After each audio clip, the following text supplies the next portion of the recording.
चिंगी, लक्षात ठेव, तुला पुन्हा माझ्यासारखी मुलगी नाही भेटणार. झंप्या, चिल बेबी चिल. मला तूच आवडत नाहीस तर शोधेन तरी कशाला तुझ्यासारखी परत.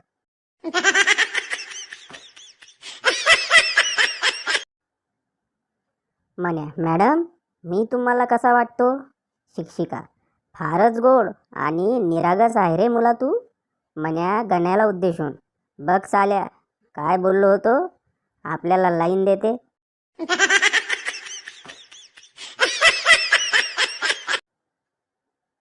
ग्राहक, ऊंचा सुनने की मशीन कितने की है? दुकानदार, 20 रुपए से 20,000 रुपए तक. ग्राहक, 20 रुपए वाली दिखाओ. दुकानदार, ये लीजिए, कान में लगाने का एक बटन और बटन से शर्ट की जेब तक एक वायर का टुकड़ा. दिल्ली का ग्राहक, ये काम कैसे करती है? दुकानदार, ये जी कुछ भी काम नहीं करती, पर इसे लगा देखकर लोग आपसे जोर जोर से बोलते हैं. मशीन की ज़रूरत ही नहीं पड़ती, हमारे दुकान में सबसे ज़्यादा यही मशीन बिकती है.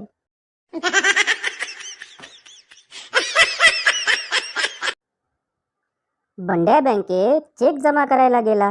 बंड्या, मॅडम मला चेक डिपॉझिट करायचा आहे, कधीपर्यंत क्लिअर होईल? बँक कर्मचारी, सर 2 ते 3 दिवस लागतील. बंड्या, दोन्ही बँक समोरासमोरच तर आहेत ना, मग एवढा उशीर का? बँक कर्मचारी, सर प्रोसेस फॉलो कराव्या लागतात.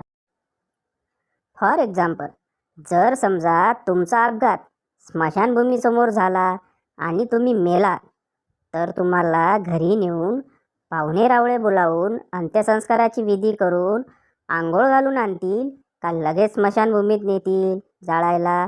बंड्या, असलं खतरनाक उदाहरण देऊ नका, जेव्हा क्लिअर व्हायचं तेव्हा होऊ द्या, काहीच अडचण नाही.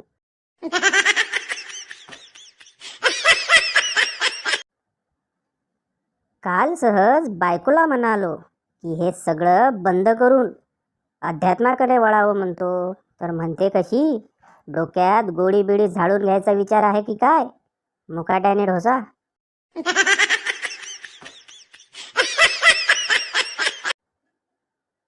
भेळ खाता खाता भाऊंच्या डोळ्यात पाणी आले.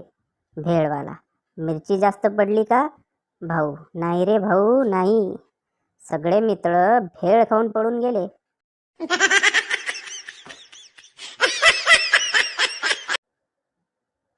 संताने मोबाईलचा टॉवर पाहिला आणि त्यावर पेटणारी लाल लाईट त्याने पाहिली.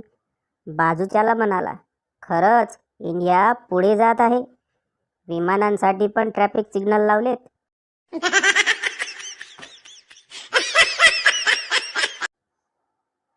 एक माणूस सर्व प्रकारच्या समस्येतून निघू शकतो, परंतु तो तिथून कधीच निघू शकत नाही जिथे त्याची बायको झाडू पोछा करत आहे.